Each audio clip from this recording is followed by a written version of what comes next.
sallallahu alaihi wasallam wa ala alihi wa sahbihi ajma'in amma ba'd. Ustazah, kipas ini kayaknya mati nih. Jadi harus dinyalakan lagi. Sengaja dimatiin. Oh, bilih gerah hareudang Ibu.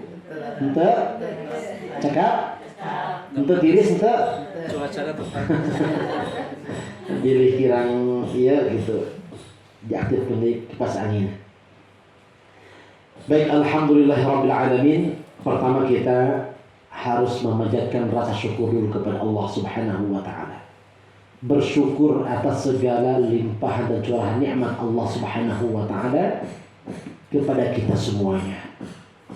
Salah satu nikmat yang paling nampak yang kita rasakan saat ini adalah bahwa Allah Subhanahu wa taala telah memudahkan langkah kita dari rumah masing-masing menuju majlis ilmu.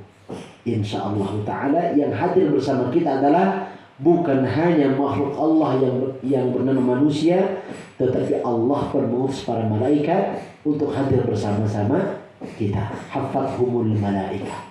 Malaikat pun datang dan hadir bersama kita semuanya insyaallah taala. Mudah-mudahan dengan kita terus mensyukuri semua nikmat-nikmat Allah, maka Allah akan berikan nikmat-nikmat yang lain. Allah akan tambahkan nikmat-nikmat yang lain.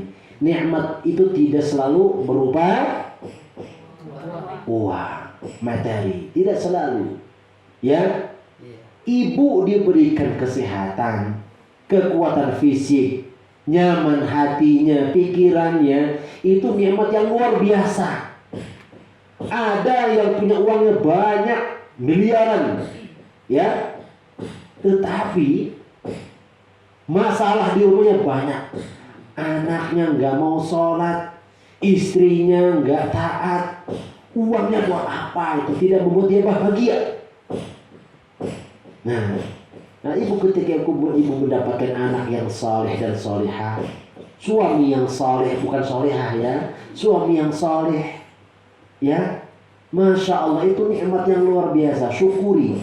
Cara mensyukurinya bagaimana? Tambahkan ketaatannya kepada Allah. Dan sebaik-baik rasa syukur yang kita ungkapkan kepada Allah adalah dengan menambah ketaatan kita kepada Allah. Zahirnya taat, batinnya pun taat. Tidak seperti orang munafik, ya, zahirnya dia taat, batinnya tidak taat. Di depan orang-orang Islam mengatakan beriman, di belakang orang beriman mereka kembali ke kafir. Nah, itu ya. Maka kepada semuanya, mari kita setiap saat terus panjatkan rasa syukur kita kepada Allah Subhanahu wa taala. Salawat dan salam mari kita haturkan kepada baginda Rasulullah sallallahu alaihi wasallam. Hari ini hari apa, Bu?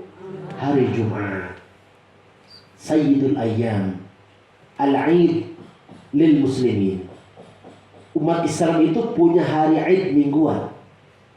Hari apa itu? Hari Jumat. Maka kita perlu rayakan hari Aid ini dengan penuh kegembiraan.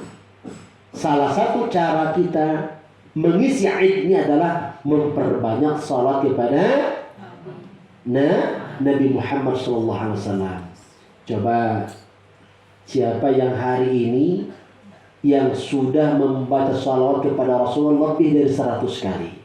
Boleh, ini bukan untuk riya, boleh. Mangga coba diangkat tangannya, Bu. Jangan angkat kaki, Bu. Repot saya ditinggal sendirian di sini. Ada yang sudah lebih dari 100 kali salawatnya, ada? Ya. Masya Allah, nggak kehitung saking banyaknya. Masya Allah, luar biasa. Oh, nggak dihitung ya, nggak dihitung ya. Alhamdulillah Ibu, tahadus bin ni'mah. Anak-anak kita di sini setiap pagi wajib bersalawat. Hari-hari biasa setelah sholat subuh, zikir salawatnya 20 kali minimal. Hari Jumat 70 sampai 100, itu di waktu pagi. Di waktu selain pagi kita anjurkan anak-anak untuk memperbanyak sholawat.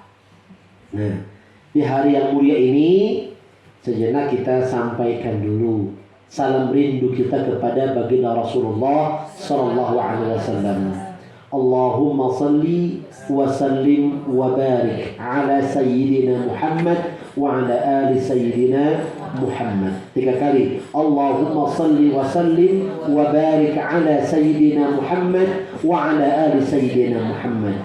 Allahumma salli wa sallim wa barik ala sayyidina Muhammadin wa ala ali sayyidina Muhammad. Kata Rasulullah dalam hadisnya, man shalla alayya salatan sallallahu alaihi asharan.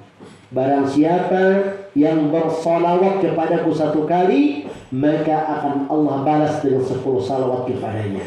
Allahu Akbar. Allah bersalawat kepada Rasulullah. Tetapi kalau kita bersalawat untuk Rasulullah, Allah bersalawat untuk kita. Masya Allah, ya. Itulah cara kita mengekspresikan cinta kita, rindu kita kepada baginda Rasul sallallahu alaihi wasallam. Kalau ibu biasanya melaksanakan maulidan setahun sekali, kita harus tiap hari, Bu. Gimana Pak Ustaz? Salawat yang banyak. Bangun tidur, salawat. Habis subuh, salawat. Nyusuhan, salawat. Masak, salawat. Memes, apa namanya? Sebelum tidur, salawat. Masya Allah. Insya Allah, upaya orang sering menyebut Rasulullah dalam salawat, mudah-mudahan di paparinan mimpi sareng Kanjeng Rasul. Amin ya rabbal alamin. Kantos mimpi sareng Kanjeng Rasul, kantos. Kanjeng hoyong, laras hoyong. Masya Allah. Amin ya rabbal alamin. Rabbana taqabbal minna innaka antas sami'ul alim wa tub alaina innaka antat tawwabur rahim. Baik Ibu, jamaah sekalian Allah muliakan. Tadi Ustaz rahmatullah sudah mengajarkan kita semua bagaimana kita membaca Al-Quran dengan nada yang baik. Ya, itu perintah. Ya, perintah dari Rasulullah. Kalau kita membaca Al-Quran, baca dengan bacaan yang baik. Tidak hanya baik, harus benar. Ya, alhamdulillah. Tadi juga Ustaz rahmatullah sudah mengajarkan kepada kita bagaimana cara bersalawat. Nah, salah satu salawat tadi tentang Al-Quran, ya. Iftah qulubana, terus qulubana ala tilawatil Quran. Nah, tentang tilawatul Quran. Saya akan sambungkan materinya tentang fadailu ta'allumil Quran. Kenapa Rasulullah sallallahu alaihi wasallam, para sahabatnya, para salafus salih, mereka semuanya itu sangat menekankan umat Islam untuk mempelajari Al-Quran. Kenapa? Kenapa kira-kira Ibu? Kenapa kita belajar Al-Quran? Untuk bekal di dunia kita dan di akhirat kita. Masya Allah, luar biasa. Sebagai bekal. Sebelum kita belajar fadail ta'allumil Quran, keutamaan-keutamaan membaca Al-Quran atau mempelajari Al-Quran, kita harus paham dulu apa itu Al-Quran. Bedanya Al-Quran dengan hadis itu apa? Bedanya kitab Al-Quran dengan kitab-kitab yang lain itu apa? Kenapa Allah begitu memuliakan Al-Quranul Karim? Kenapa? Kita harus tahu dulu alasannya. Nak, baca Quran, nak, ayo. Si anak nggak mau. Barangkali dia nggak tahu kenapa saya baca Quran. Apa manfaatnya? Apa pentingnya? Apa itu Al-Quran, Bunda? Nanya, apa itu Al-Quran? Ini nak Al-Quran ini. Wah. Nah, sekarang kita pahami dulu. Ma ma'na Al-Quran lughatan wa istilahan. Apa definisi atau pengertian Al-Quran secara bahasa dan istilah. Coba barangkali ada yang sudah tahu dan sudah paham. Coba silakan berikan jawabannya. Di antara ibu-ibu, siapa yang bisa menjelaskan apa pengertian Al-Quran itu? Coba, boleh sampaikan pendapatnya di sini. Oke, Ibu, mangga. Berita atau apa ya? Apa ya? Berita atau Iya. Kitab yang diturunkan kepada Nabi Muhammad. Kitab yang diturunkan kepada Nabi Muhammad. Disampaikan kepada umat. Disampaikan kepada umatnya. Sudah mulai mendekati nih. Masya Allah. Betul sekali. Kitab yang diturunkan kepada Nabi Muhammad. Siapa yang bisa menyempurnakan jawabannya? Jawabannya tidak salah. Kurang sempurna saja sedikit. Masya Allah. Ada? Baik. Nih Bu ya. Saya coba tampilkan. Ta'rif Al-Quran istilahan. Kalau secara bahasa, Al-Quran itu artinya ad-dhammu wal jam'u. Ya, ad-dhammu wal jam'u. Sesuatu yang menghimpun, yang mengumpulkan, yang mengandung. Ya, begitu. Apa yang terkandung dalam Al-Quran? Ada tentang al-qisas, kisah, al-ahkam, tentang hukum. Semuanya tentang kehidupan kita ada dalam Al-Quran. Maka secara bahasa, Al-Quran itu adalah al-jam'u atau ad-dhammu. Inna alaina jam'ahu wa qur'ana. Nah itu ada definisi dalam Al-Quran. Ya, dalilnya. Jadi bahasa itu, secara bahasa, bahwa Al-Quran itu adalah kumpulan, ya, kandungan. Apa yang dikumpulkan dalamnya? Hukum-hukum, kisah-kisah, dan semuanya. Ya, termasuk jual beli apa, semuanya ada. Ya. Nah sekarang definisi Al-Quranul Karim istilahan, secara istilah. Saya bacakan bahasa Arabnya Bu ya. Ta'riful Quran istilahan, definisi atau pengertian Al-Quranul Karim menurut istilah atau secara istilah adalah kalamullahi. Pertama ini yang harus kita ucapkan, yang harus kita pahami, bahwa Al-Quran itu adalah kalamullah, firman Allah, wahyu Allah. Ya, Al-Quran itu bukan kalamul anbiya war rusul, bukan ucapan atau perkataan para nabi dan rasul, bukan bersumber dari mereka, apalagi orang biasa, apalagi jin, dan juga bukan ucapan malaikat. Al-Quranul Karim definisi awalnya adalah kalamullah, firman Allah dulu yang sudah disebutkan. Itu yang pertama, mengandung firman Allah. Nah, kemudian al-munazzalu ala nabiyhi, ya, yang diturunkan secara berangsur-angsur atau bertahap ala nabiyhi, kepada nabinya. Nabi siapa yang mendapatkan Al-Quran? Nabi Muhammad atau Nabi Ibrahim? Mana yang betul? Ibrahim dulu apa Nabi Muhammad dulu?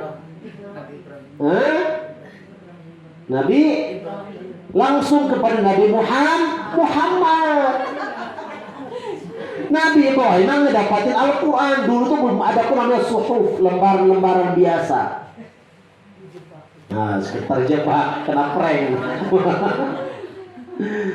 Al-munazzalu ala nabiyhi Muhammadin sallallahu alaihi wasallam. Al-Quran itu hanya diturunkan kepada Rasul terakhir yang bernama Muhammad sallallahu alaihi wasallam, ibnu, anaknya siapa?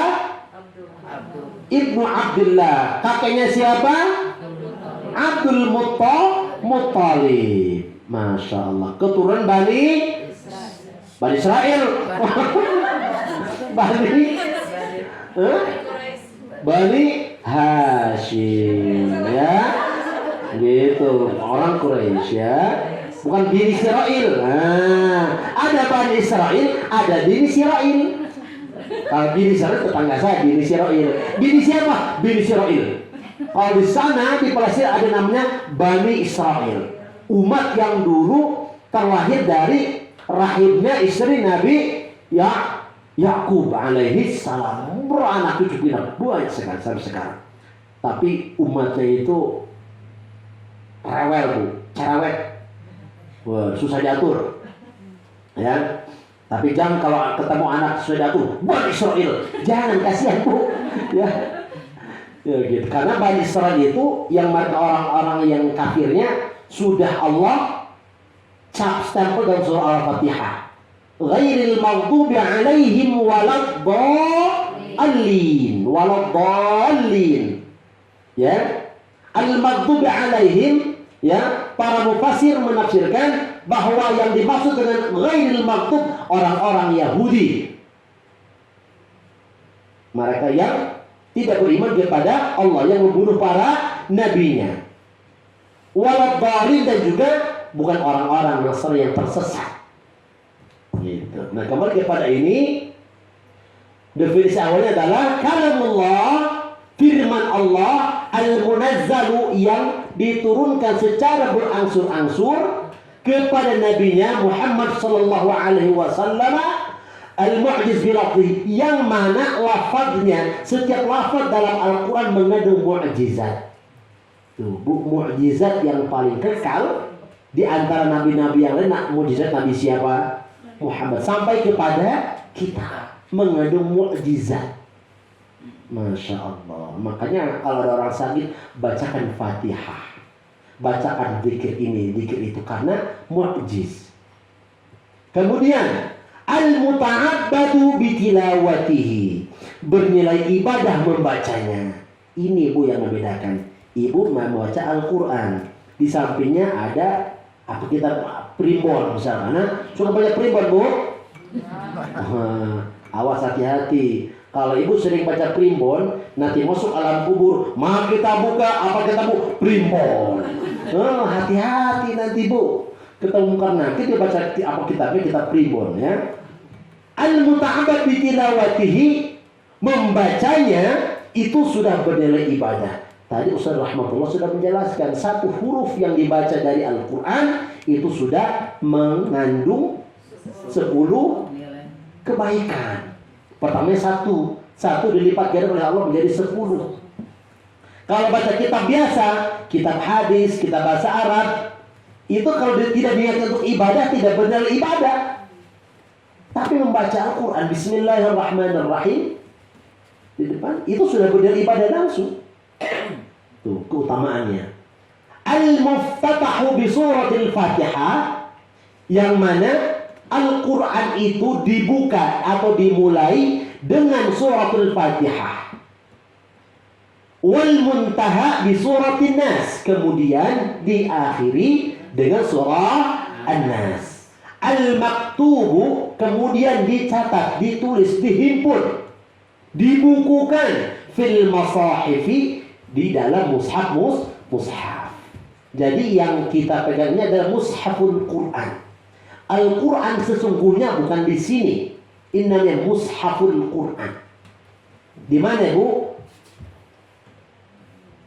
Bal huwa Qur'anun Majid fi lauhin mahfuz. Ada di lauhil mahfuz. Nanti akan saya jelaskan. Wal manqulu ilaina bitawatur. Kemudian sampai kepada kita, dinukil kepada kita dengan mutawatir. Mutawatir itu apa? Tidak terputus. Jibril alaihi salam mendengar dari Allah. Allah berfirman, Alif Lam Mim, dzalikal kitabu la raiba fihi, hudan lil muttaqin. Didengar oleh Jibril alaihi salam.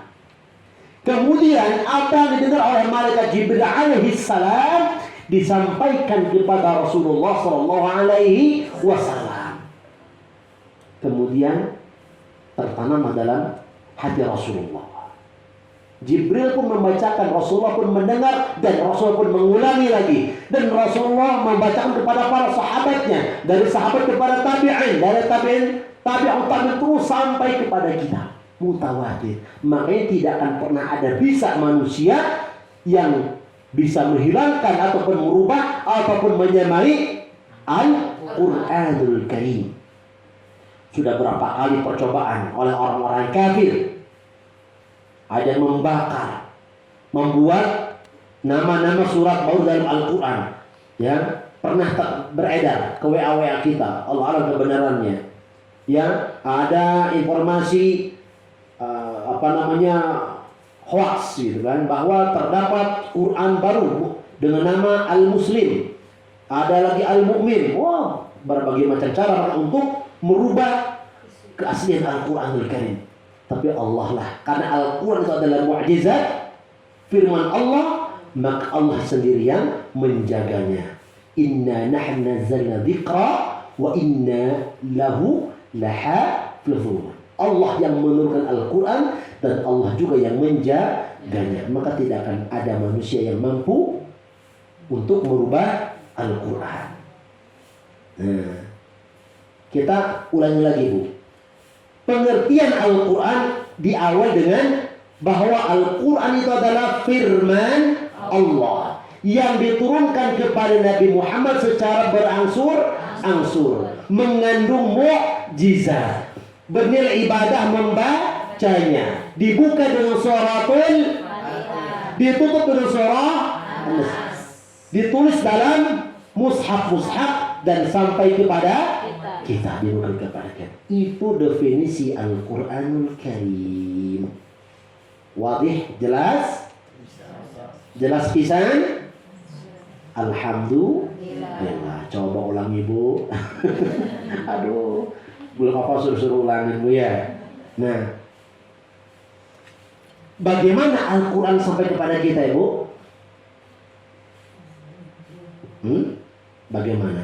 Bagaimana Al-Quran sampai kepada Rasulullah? Ada prosesnya. Nah, sekarang saya coba akan sedikit menyinggung bagaimana cara Allah menurunkan Al-Quran. Berapa tahap sih Al-Quran diturunkan kepada Rasulullah Sallallahu Alaihi Wasallam. Nah, ya, proses turunnya Al-Quranul Karim. Oke, yang pertama dari siapa? Dari Allah. Karena memang ini firman Allah Subhanahu wa Ta'ala. Allah berfirman, Allah mewahyukan. Seluruh firman-Nya, seluruh wahyunya itu sebelum diturunkan kepada Nabi Muhammad oleh Allah disimpan di mana? Di Lauhil Mahfuz, tempat yang tinggi. Ya, kita tidak perlu tahu bagaimana caranya Allah, tapi kita mengimani sebelum Al-Quran diturunkan kepada Rasulullah, Allah simpan itu Al-Quranul Karim di Lauhil Mahfuz. Bal huwa Qur'anun Majidun fi Lauhil Mahfuz. Surat apa itu, Bu? Al-Buruj.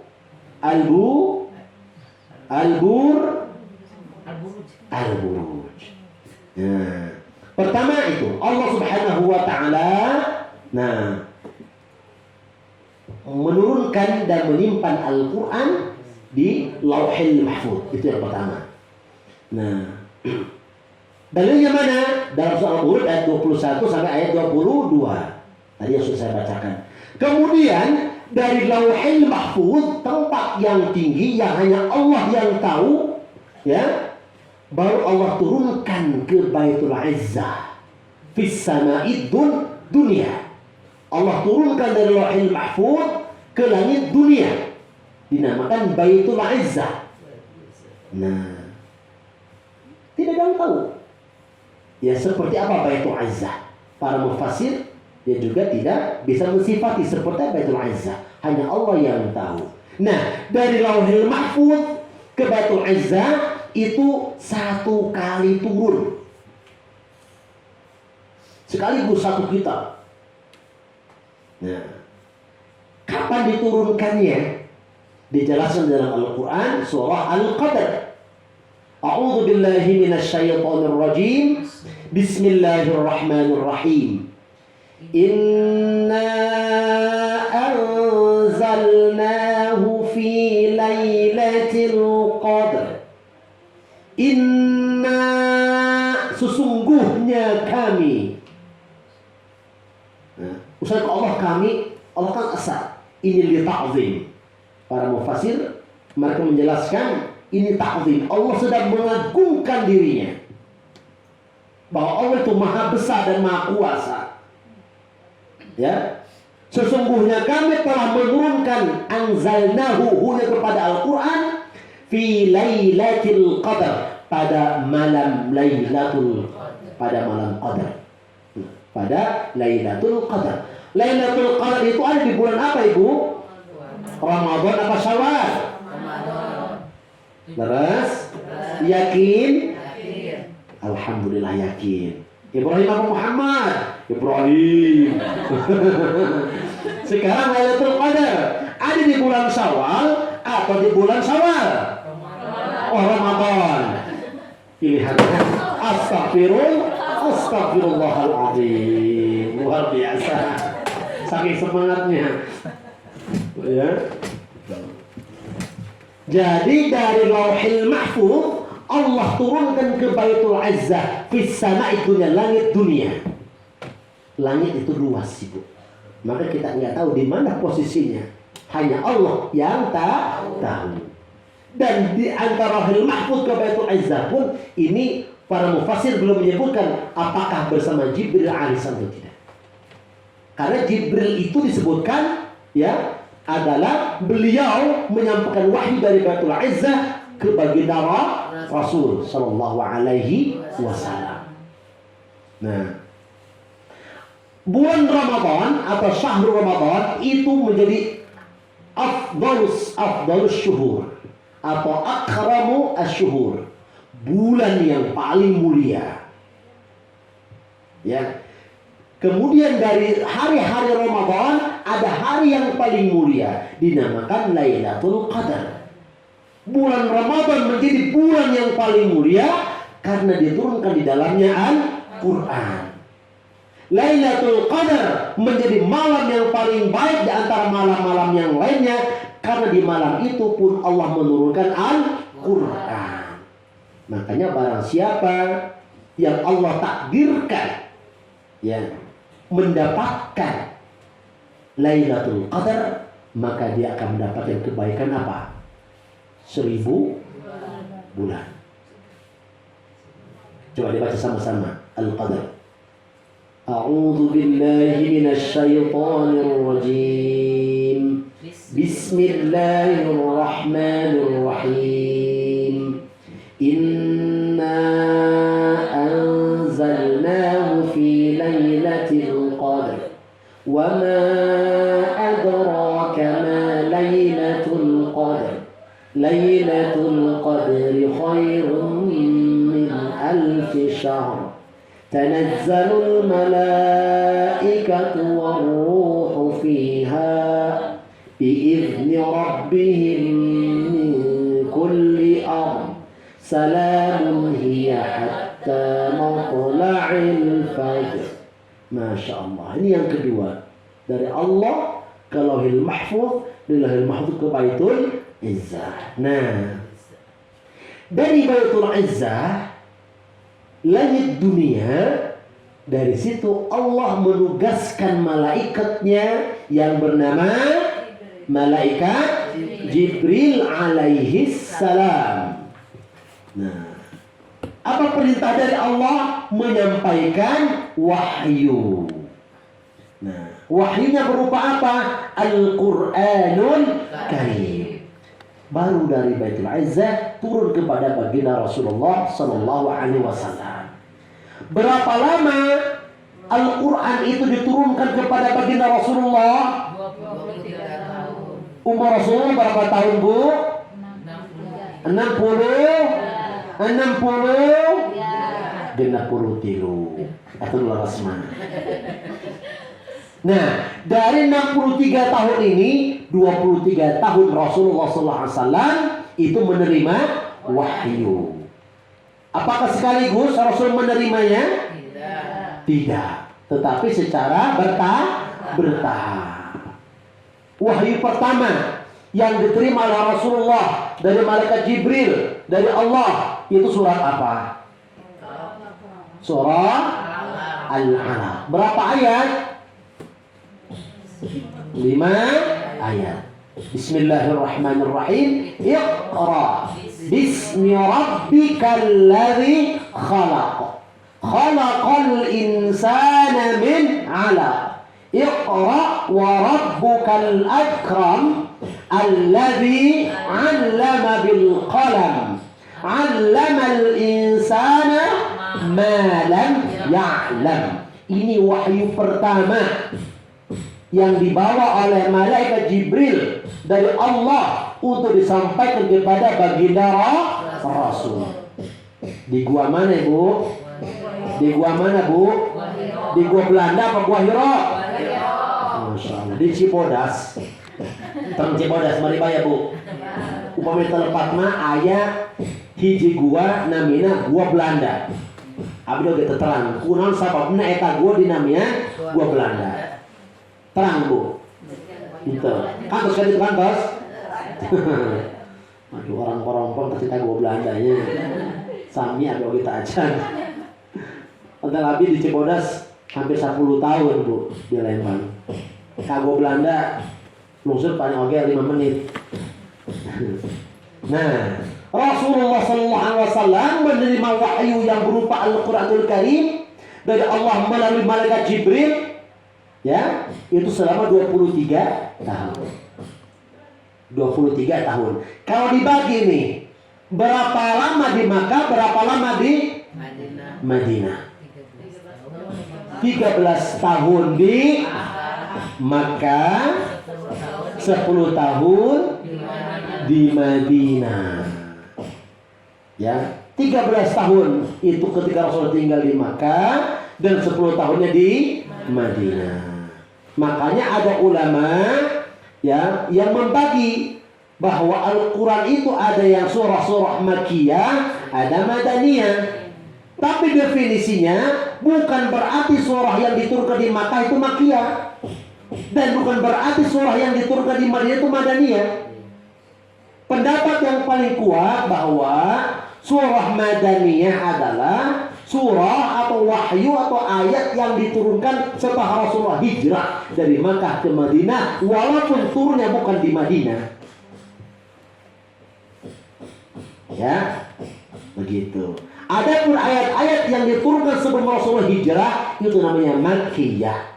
Itu satu pendapat yang paling kuat. Nah, jadi 10 tahun itu di Madinah Al-Munawwarah dan 13 tahun di Makkah Al-Mukarramah. Ya.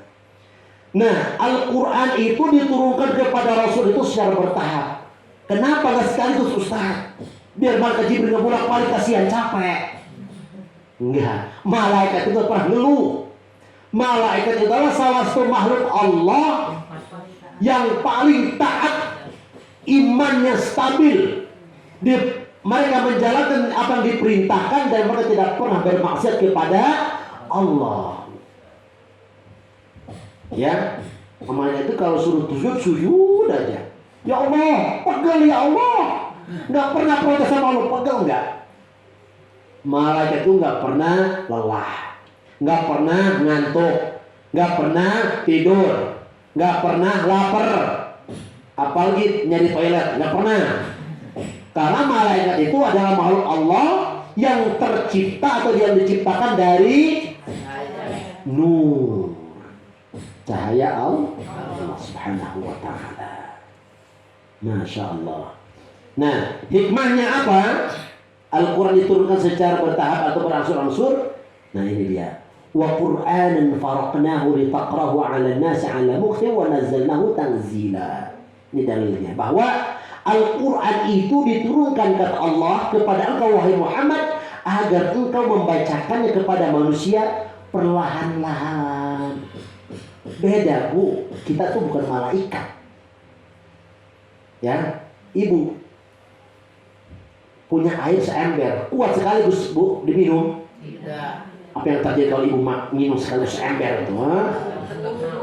Kambung, rusak ginjal, bisa jadi pecah. Allah Maha tahu manusia itu lemah, gampang lupa, gampang ngeluh dan sebagainya. Makanya kan Allah tuh Maha tahu bagaimana kondisi ciptaannya, sifat ciptaannya, maka Al-Quran Allah turunkan kepada manusia secara beransur-ansur agar gampang dipahami, mudah dicerna, mudah dihafalkan, mudah diamalkan. Dan diturunkan kepada Rasulullah juga sesuai dengan kebutuhan dan kejadian. Ketika terjadinya khamar, Allah turunkan ayat tentang khamar. Allah pun ketika ingin melarang khamar tidak langsung pada pengharaman. Berawal memberikan informasi dulu bahwa khamar itu sedikit manfaatnya, mudaratnya besar. Sampai pada akhirnya setelah umat Islam sudah mulai kuat iman Islamnya, baru Allah haramkan secara total. Innamal khamru wal maisir wal ansab wal azlam rijzum min amalis syaitan. Baru diharamkan oleh Allah. Awalnya wala taqrabus salat wa antum sukara. Orang-orang yang beriman jangan dekati salat sedangkan kamu dalam kondisi mabuk.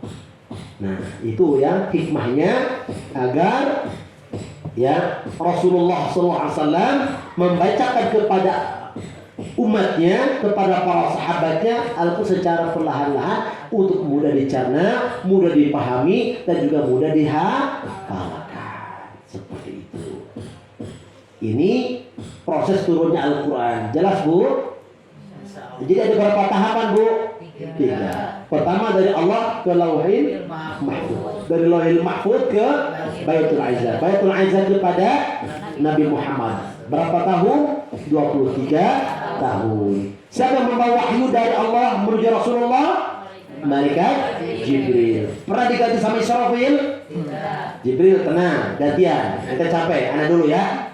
Nggak pernah iri-irian ya. Gitu. Sekarang ana yang nyutrong, ana yang nurun hujan, ente yang enggak fokus pada tugasnya. Nah, itulah para malaikat, makhluk Allah yang sangat taat. Nah, mushaf yang kita pegang yang berisi Al-Quran itu, ayat-ayat Allah itu perlu kita sedikit pahami lebih dalam. Pertama, Ibu pernah nggak iseng-iseng itu ada berapa huruf dalam Al-Quran, Bu? Coba iseng-iseng hitung alif lam mim 1 2 3 terus berapa, Bu? Belum pernah hitung ya? Oke, ya. Saya ambil satu pendapat dari ulama ahli Gaza yang bernama Muhammad Idris Asy-Syafi'i, Abu Abdullah Muhammad bin Idris Asy-Syafi'i, ulama yang sangat karismatik, ahli di bidang tafsir dan juga fikih. Imam Syafi'i 10 tahun sudah hafal, Bu, Al-Quranul Karim. Mau belajar kepada Imam Malik, Imam Syafi'i punya guru namanya Imam Malik. Ya, gurunya beliau datang ke rumah beliau, assalamualaikum, waktu masih muda Syafi'i. Karena Syafi'i kan lahir pada tahun 150 Hijriah. Nah, datang ke Imam Malik. Sebelum ketemu dengan Imam Malik, ditemui dulu oleh murid Imam Malik. Siapa Anda? Saya Muhammad bin Idris Syafi'i. Mau ngapa di sini? Mau belajar Al-Muwatta. Lapor ke gurunya Imam Malik. Wahai guru, ada seorang pemuda bernama Muhammad bin Idris Syafi'i mau belajar kepada engkau, mau berguru kepada engkau. Apa? Al-Muwatta. Bilang sama beliau, kalau mau belajar sama saya, hafalkan dulu suruh isi kitab Al-Muwatta. Datang. Kalau lagi, maaf mas, kata guru saya, sebelum mas belajar, hafalin dulu tuh kitab Al-Muwatta. Baik, sampaikan kepada guru Anda. Insya Allah, saya sudah menghatamkan seluruh isi kitab Al-Muwatta. Allahu Akbar. Imam Syafi'i, Bu, mau belajar, hafal dulu kitabnya. Kita gimana, Bu? Allahu Akbar. Itulah salah satu karamah yang Allah berikan kepada ulama yang bernama Al-Imam Asy-Syafi'i. Beliau ulama yang sangat cerdas dan jenius, ya, menghitung seluruh ayat seluruh huruf yang ada dalam Al-Quran, itu berapa huruf? Semuanya 1.027.000 huruf. Zaman itu belum ada kalkulator, Bu, belum ada komputer, belum ada. Masya Allah, ya, gitu. Jadi jumlah huruf dalam Al-Quran ada berapa? 1.027.000 huruf. Kalau itu nggak yakin, silakan hitung sendiri, ya. Saya juga hanya menukil pendapatnya, begitu. Kemudian berapa jumlah ayat dalam Al-Quran? Ada yang tahu? 112. Sedikit amat, Bu.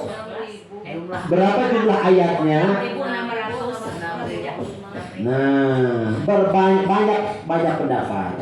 Ada yang mengatakan 6.666, ada yang mengatakan 6.324, ada yang mengatakan 6.214 dan sebagainya. Saya akan sampaikan satu pendapat. Nah, ya, satu madhab. Ini dari riwayat Hafiz an Asim. Hafiz an Asim itu salah satu ulama qiraah yang jagus di seluruh dunia. Termasuk Kementerian Agama menggunakan pendapat beliau ini, bahwa jumlah ayat dalam Al-Quran itu adalah 6.236. Ya, gitu. Kok saya bisa beda-beda? Apakah Al-Quran yang dipegang ulama itu lebih banyak? Enggak. Atau lebih sedikit? Yang ini? Enggak. Ya, yang membedakan adalah contoh surah Al-Fatihah.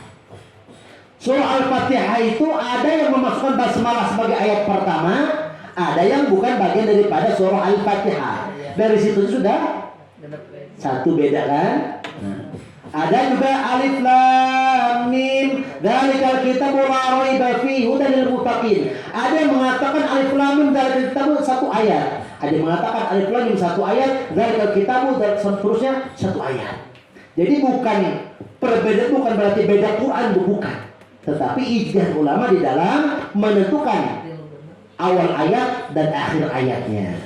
Ya. Nah, pendapat yang paling masyhur dan diakui ini adalah pendapatnya Ahlul Kufah, maka dengan Al-Kufi, dan Hafiz an Asim adalah salah satu imam qiraat yang diakui oleh para imam yang qiraat di dunia. Beliau menyampaikan jumlah ayat dalam Al-Quran adalah 6.236 ayat. Termasuk Menteri Agama kita dari awal sampai sekarang memegang pendapat ini. Yang lain salah nggak? Nggak salah. Karena masing-masing ulama berijtihad. Ijtihad mereka berdasarkan ilmu. Walaupun salah, mereka mendapatkan satu pahala. Kalau benar mendapatkan dua pahala. Jadi dalam ijtihad fikih nggak ada yang salah, nggak ada yang benar, Bu. Semuanya benar, insya Allah. Yang salah mana, Bu? Yang nggak ngikutin. Sholat subuh pakai kunut, batal, bidah. Nih pakai kunut, yang benar yang pakai kunut, nggak bisa. Imam Syafi'i berkunut. Abu Hanifah, ini imam madhab yang paling sepuh. Abu Hanifah kan tahun 80-an Hijriah. Kemudian Imam Malik, kemudian ke Imam Syafi'i. Jadi Imam Syafi'i generasi ketiga. Baru paling bawah itu Ahmad ibnu Hanbal. Nah, Abu Hanifah itu nggak pakai kunut. Masa kita mau menyalahkan Abu Hanifah, ulama yang begitu karismatik, ya? Nah, Imam Syafi'i enggak, tidak membid'ahkan Abu Hanifah. Abu Hanifah adalah ahli fikih, pintar bahasa Arab, nahwu, sharh, tafsir, hadis. 4 mazhab ini maka hafal ribuan hadis. Paham bahasa Arab, maka layak untuk menjadi para mujtahid. Suatu hari Imam Syafi'i berkunjung ke pesantrennya Abu Hanifah. Di situ ada murid-muridnya ke daerahnya Abu Hanifah. Singkat cerita, Imam Syafi'i diminta untuk menjadi imam sholat subuh. Setelah rakaat yang kedua, kan kalau bukan biasa kunut. Allahumma hdini fi man hadait, wa'afini fi man afait, wa tawallani fi ma tawallait, dan seterusnya. Hafal doa kunut, Bu? Insyaallah. Ya aku tak hafal, kalau nggak sudah dibacanya kurangnya. Nah, setelah salam, assalamualaikum warahmatullah, assalamualaikum warahmatullah, zikir selesai, murid-murid Abu Hanifah bertanya kepada beliau, wahai Syekh, kenapa engkau tidak membaca kunut? Engkau kan berpendapat bahwa tersebut berkunut. Apa beliau menjawab? Saya menghargai guru kalian, Abu Hanifah, tidak saling mencela. Bayangkan adabnya ulama salafus saleh seperti itu, Bu. Tapi yang sekarang, Bu, kita terkadang mendapati ulama ini jangan ikutin. Ini ahli bid'ah. Ini gini. Aduh, mereka dulu antara 4 madhab nggak pernah tuh di dalam kitabnya, tolong kalau saya sudah wafat jangan belajar kepada selain kitab saya. Nggak pernah ulama-ulama salafus saleh berpesan seperti itu kepada pengikutnya, belum pernah. Itulah kita pentingnya belajar fikih yang kafah, supaya kita tidak menjadi orang intoleran. Jadi yang pakai kunut benar, yang berkunut juga benar. Yang salah yang mana? Yang nggak salat subuh. Dah itu yang salah, Ibu ya. Jadi menurut ulama ahli Kufah, salah satu adalah Hafiz an Asim. Beliau menyampaikan pendapatnya bahwa jumlah ayat dalam Al-Quran sebanyak 6.236 ayat. Ini digunakan oleh Kementerian Agama Republik Indonesia dan Percetakan Dunia. Itu Masya Allah. Nah, baru kita setelah huruf ada ayat baru ke surat dan juz. Berapa surat? 114 surat. Tidak ada perselisihan. Berapa juz? 30. Alhamdulillah tidak pernah ada perselisihan. Jadi 30 juz 114 Ayat surat. Nah, ini ya, alhamdulillah. Ini saya sampaikan penting karena yang tiap hari kita baca adalah kitab kita sendiri. Biasanya kita nggak tahu apa itu Al-Quran. Ada berapa surat, ada berapa ayat, ada berapa huruf, bagaimana turunnya, siapa yang menyampaikan, dan sebagainya. Nah, hal yang pertama yang wajib kita lakukan adalah mengimani Al-Quranul Karim. Sebelum kita membacanya, sebelum kita menghafalnya, sebelum kita mentadabburnya, adalah kita wajib mengimaninya. Makanya Allah memasukkan iman kepada Al-Quran atau kitab-kitabnya masuk kepada min arkanil iman, rukun-rukun iman. Ada berapa? Ada 6. Al-imanu billahi wa malaikatihi wa kutubihi. Mengimani kitab-kitab samawiyah itu nomor 3. Termasuk di dalamnya Al-Quranul Karim. Lanjut, Bu. Sekian kenapa ayat kegiatan tuh? Tuh ayat kesidahan tuh ya. Kayak nguping-nguping palur harus dugi di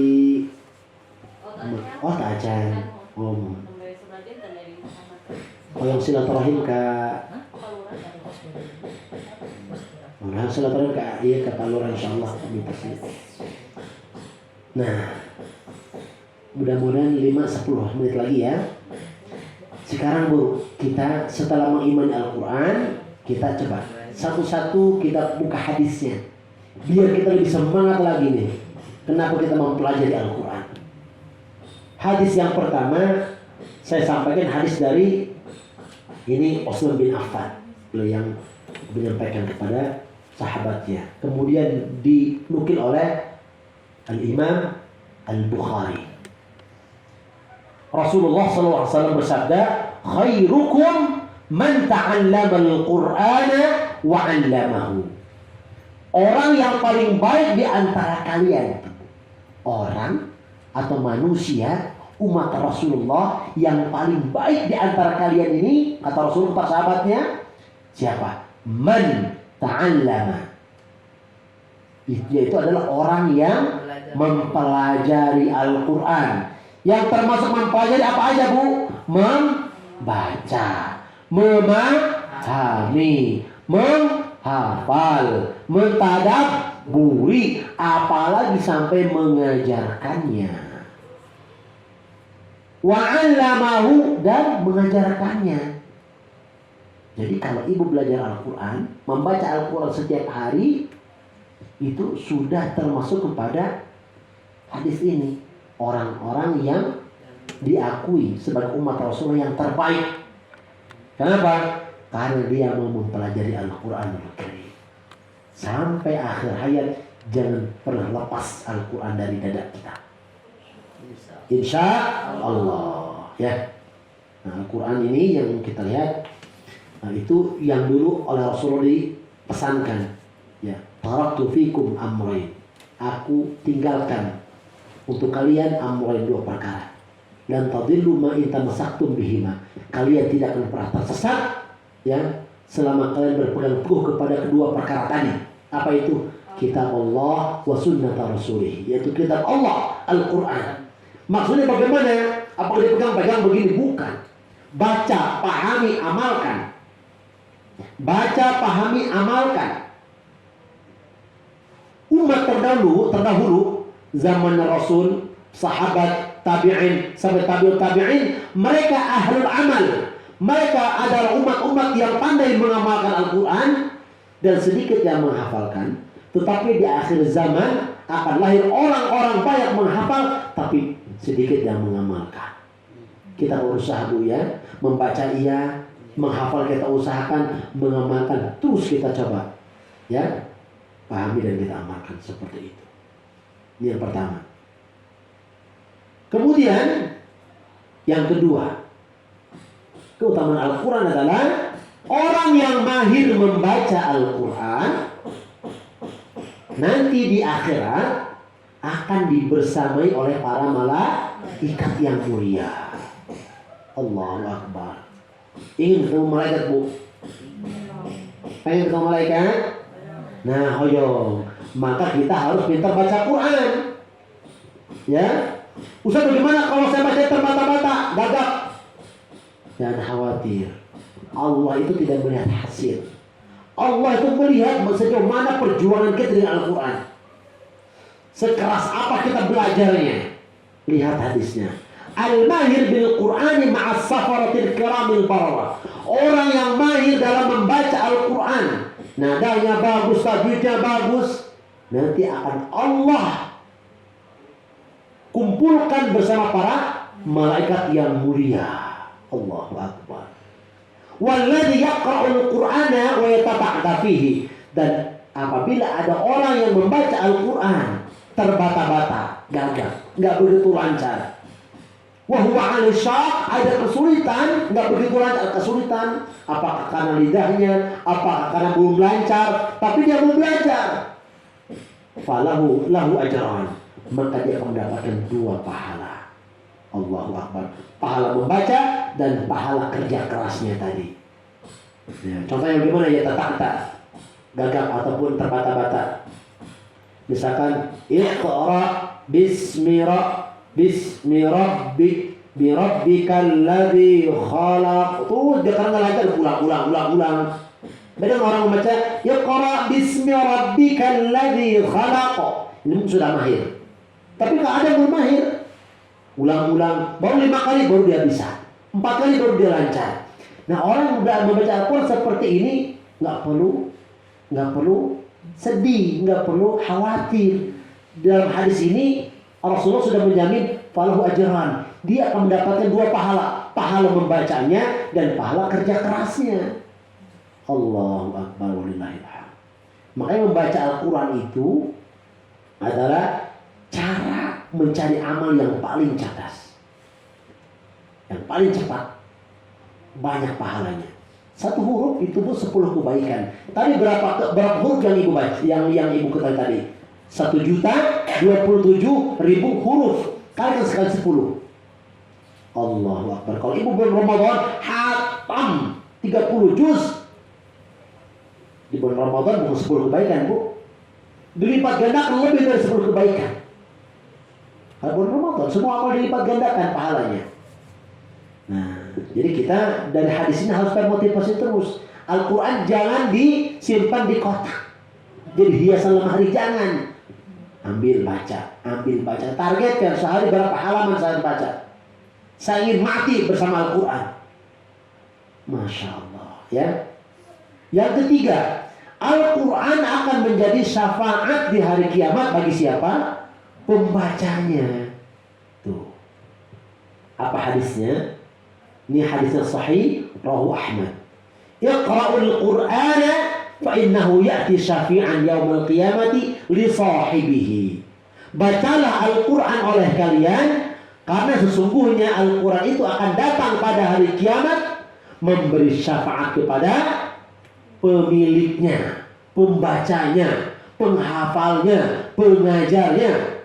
Allahu Akbar walillahil hamd. Ya, Bu, sehari nyampe 1 juz? Nyampe 1 juz? Ayo, subuh 2,5 halaman, zuhur 2,5 halaman, asar 2,5 halaman, maghrib bisa digabung. Itu 2,5 halaman. Kalau dimenitkan 10 menit nggak nyampe. Masya Allah. Tapi setan, iblis luar biasa.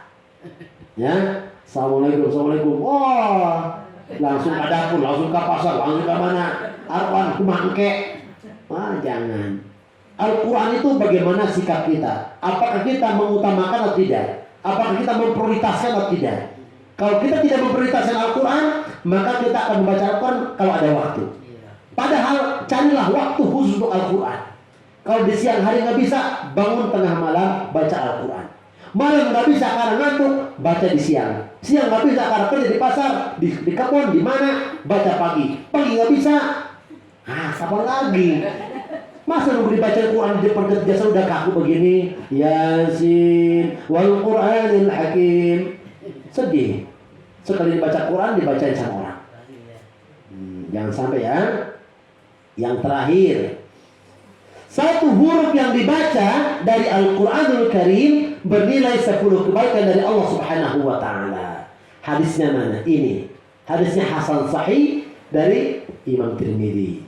Man qara'a harfan min kitabillah. Barang siapa yang membaca satu huruf dari kitab Allah, yakni Al-Quran, falahu bihi hasanatun, maka dia akan memperoleh satu kebaikan. Wal hasanatu bi asyri amsalha. Kemudian satu kebaikan tadi dilipat gandakan menjadi 10 kebaikan. La aqul, Rasul mengatakan, aku tidak mengatakan alif lam mim satu huruf, tetapi walakin alifun harfun, alif satu huruf, walamun satu huruf, wa mim satu huruf. Ini alif lam mim berapa huruf? 3 huruf. Bukan alif lam mim satu huruf, tapi alif lam mim 3 huruf. Kali 10 30. 30 juz khatam, 10 dikali 1.027.000 sekian. Silakan. PRT Abdi. Kalikan 1.027.000 dikali 10. Sekian puluh juta kebaikan. Masya Allah. Baik. Ini sebagai penutup dari saya. Mudah-mudahan kajian kita pada sore hari ini banyak manfaatnya, banyak keberkahannya. Allah turunkan maghfirah dan rahmat untuk kita semua. Sekali lagi saya berpesan, semangatlah membaca Al-Quran, karena Al-Quran punya syafaat kita nanti di hari kiamat. Akhirul kalam, hadani Allah wa iyyakum ajma'in. Wassalamualaikum warahmatullahi wabarakatuh. Waalaikumsalam warahmatullahi wabarakatuh. Warahmatullahi wabarakatuh.